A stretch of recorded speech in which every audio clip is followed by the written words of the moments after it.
सभी साथियों को मेरा नमस्कार। आज बहुत ही एक महत्वपूर्ण विषय पर आज हमने ये प्रेस कॉन्फ्रेंस बुलाई है। जैसे कि हम सबको मालूम है कि माननीय मुख्यमंत्री अरविंद केजरीवाल जी की ज़ीरो टॉलरेंस पॉलिसी को मद्देनज़र रखते हुए आज हम ये आपको बताना चाहते हैं कि एमसीडी में कितने टाइम से फाइनेंशियल क्राइसिस चल रहा है, एमसीडी में कितने समय से फाइनेंशियल डेफिशिएंसीज चल रही हैं और उसका सबसे बड़ा कारण क्या रहा है। उसका सबसे बड़ा कारण रहा है भ्रष्टाचार, करप्शन। और सबसे बड़ा डिपार्टमेंट है जो करप्शन में इन्वॉल्व है वो है हाउस टैक्स डिपार्टमेंट। मैं आपको आज बताना चाहती हूँ कि 2004 से एक सेल्फ असेसमेंट पॉलिसी शुरू हुई थी, जिसके अंतर्गत जो प्रॉपर्टी ओनर्स हैं वो खुद ही टैक्स कैलकुलेट करके एमसीडी को जमा करवाते रहे हैं।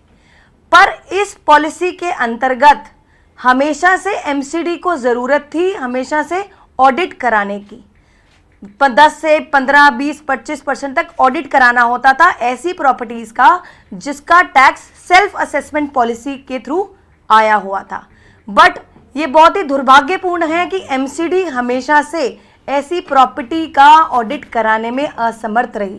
10% भी ऐसी प्रॉपर्टीज़ का जो है ऑडिट नहीं हुआ और हमेशा से कोई ना कोई रीज़न दिया गया कि मैन पावर नहीं है, एम्प्लॉयज़ की कमी नहीं है, तो इसी वजह से ये ऑडिट पॉलिसी नहीं लागू हो पाई ठीक ढंग से। अभी कुछ ही दिन पहले हमारे ये पता लगा हम लोगों को कि दिल्ली में ऐसी 2 प्रॉपर्टीज़ हैं जो दिल्ली में 2 बहुत बड़ी रसूख जो हमारे उन प्रॉपर्टीज़ के ओनर्स हैं, रसूख व्यक्ति हैं, ऐसे प्रॉपर्टीज़ पे 12 करोड़ लगभग 12 करोड़ का जो हाउस टैक्स है वो बकाया है।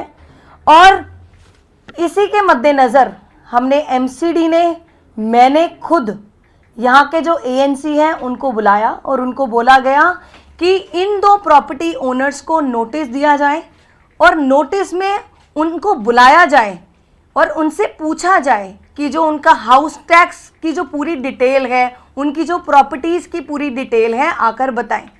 तो एएनसी ने हमारे कहने पे नोटिस तो भेज दिया, पर वो दोनों प्रॉपर्टी ओनर्स यहाँ पर एमसीडी में आकर उन्होंने कुछ भी आकर अपनी डिटेल नहीं बताई और कोई भी एक्शन एएनसी कुणाल कश्यप जी उन्होंने आगे कोई भी एक्शन नहीं लिया। तो जब पिछले हफ्ते से लेके कल तक एएनसी को बार बार बुलाने पर मुझे ये पूछना था उनसे कि कोई एक्शन नहीं लिया गया, तो जो कुणाल कश्यप जी हैं उन्होंने आकर बताना ज़रूरी भी नहीं समझा कि आकर वो हमें जवाब दें कि अगर एज अ मेयर आपको कोई काम दिया गया है, सौंपा गया है, वो काम हो रहा है या नहीं हो रहा है या क्यों नहीं हुआ, उसकी जो जवाबदेही है वो उसी अधिकारी की है। उन्होंने एक बार भी मुझे आकर उसका जवाब नहीं दिया, कोई भी एक्शन नहीं लिया। और कुछ दिनों में मैंने उनको ये भी बोला था कि 2-4 दिनों में उसकी एटीआर भी दी जाए। तो कुणाल कश्यप जी हैं जो उन्होंने एक भी जवाब मुझे इस पूरे मैटर पर नहीं दिया। तो ये एक बिल्कुल एक इनसबऑर्डिनेशन का केस मैं इसको मानूंगी। साथ ही आज ही कमिश्नर साहब को आज चिट्ठी लिखी गई है और कमिश्नर साहब को ये निर्देश दे दिए गए हैं कि ऐसे अधिकारी जो भ्रष्टाचार में खुद इन्वॉल्व हैं, ऐसे अधिकारी को एमसीडी से हटाया जाए और उनकी जगह एक ईमानदार अधिकारी को हाउस टैक्स डिपार्टमेंट में लगाया जाए। और जब से इन अधिकारी ने यहाँ एमसीडी में ज्वाइन किया है और टिल डेट जितना भी हाउस टैक्स का काम हुआ है उस पर इंक्वायरी बिठाई जाए, उसकी पूरी डिटेल बनाकर रिपोर्ट सौंपी जाए और साथ ही विजिलेंस भी बिठाई जाए। तो मैं बस यही कहना चाहती हूँ आपको, ऐसे अधिकारी अगर एमसीडी में होंगे तो कैसे नगर निगम का सुधार होगा। अगर ऐसे अधिकारी एमसीडी का पार्ट होकर एमसीडी में भ्रष्टाचार करते रहेंगे तो एमसीडी कभी भी फाइनेंशियल क्राइसिस से उठ नहीं सकती है। और साथ ही मैं ये भी कहना चाहती हूँ कि अगर पिछली सरकारों ने भी ऐसे ही केसेस में ईमानदारी से काम किया होता तो आज नगर निगम की ये हालात ना होते।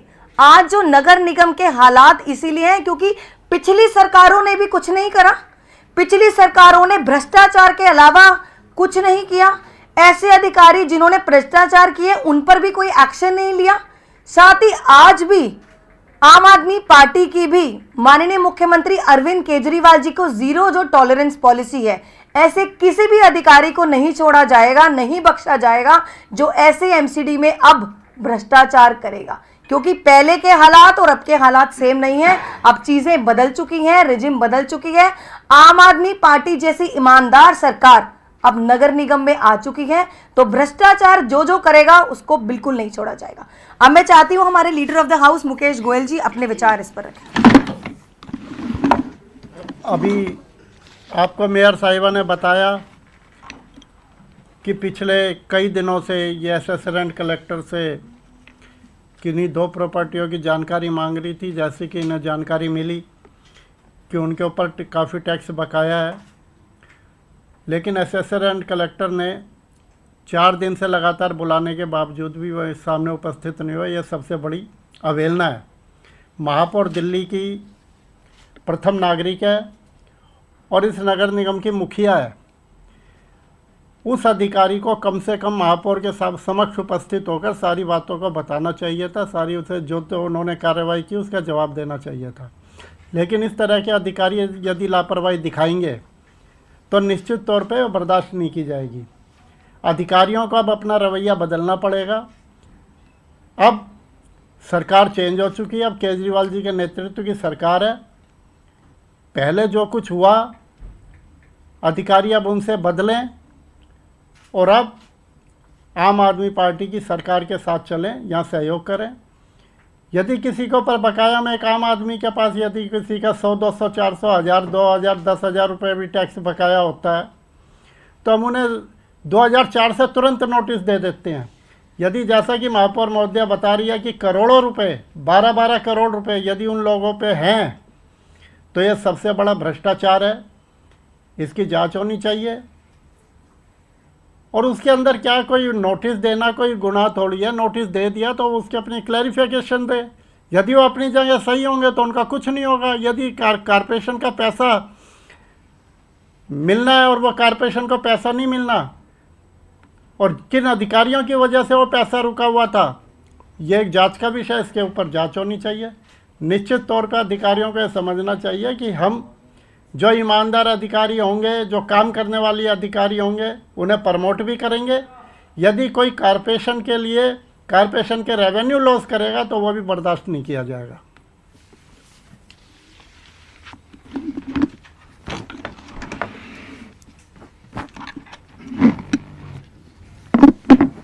देखिए, आप सभी को मालूम है कि दिल्ली नगर निगम के अंदर हाउस टैक्स डिपार्टमेंट रेवेन्यू को लेके एक ऐसा डिपार्टमेंट है जिससे मैं समझता हूं कि अगर हम पूरी दिल्ली से ईमानदारी के साथ प्रशासन रेवेन्यू इकट्ठा करे तो नगर निगम पे जो क्राइसिस है वो 60 से 70% कम हो सकता है।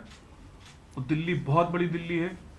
कमर्शियल इसमें एरियाज़ हैं, नॉन कमर्शियल रेजिडेंस एरियाज़ हैं, और कहीं ना कहीं हम ये देखते हैं कि नोटिस लग जाते हैं, मगर उस नोटिस के बाद जब वो अपना हाउस टैक्स जमा कराने आता है तो हम पूरे ईमानदारी के साथ शायद उसका हाउस टैक्स नहीं ले पाते। कहीं ना कहीं वो नेगोशिएट किया जाता है या उसको थ्रेटन किया जाता है सीलिंग के लिए। उसको बचने के लिए बेचारा वो कुछ ना कुछ अपना रास्ता निकालता है। क्योंकि आज ये बहुत एक अहम चीज़ माननीय महापौर महोदय ने आपके सामने रखी है और जिसकी वजह से आज एमसीडी क्राइसिस में जा रहा है। और यही वजह है कि आज हम लोग भी यही चाहते हैं कि जिस तरीके से दिल्ली नगर निगम एक बहुत सालों से, कई सालों से क्राइसिस में गुजर रहा है, ईमानदारी के साथ हम इस नगर निगम को चलाएं। और आज आपके माध्यम से भी अधिकारियों से कहना चाहते हैं कि जो अधिकारी नगर निगम को मजबूत करेगा उसके साथ हम कंधे से कंधा मिला के चलेंगे, जो यहाँ पर एक ऐसा रेवेन्यू लाएगा जिससे दिल्ली के अंदर, दिल्ली के विकास में नगर निगम के माध्यम से 4 चांद लगे। हम उसके साथ हैं। अगर कोई यहाँ पर 1% भी ऐसा भ्रष्टाचार या ऐसे कोई कदम उठाता है जिससे नगर निगम को नुकसान है, दिल्ली की जनता को नुकसान है, तो आम आदमी पार्टी या महापौर, उप महापौर उनके साथ कतई नहीं है। और उनके खिलाफ जो कानूनी कार्रवाई बनती है वो कानूनी कार्रवाई की जाएगी। बहुत बहुत धन्यवाद। धन्यवाद जी, थैंक यू जी।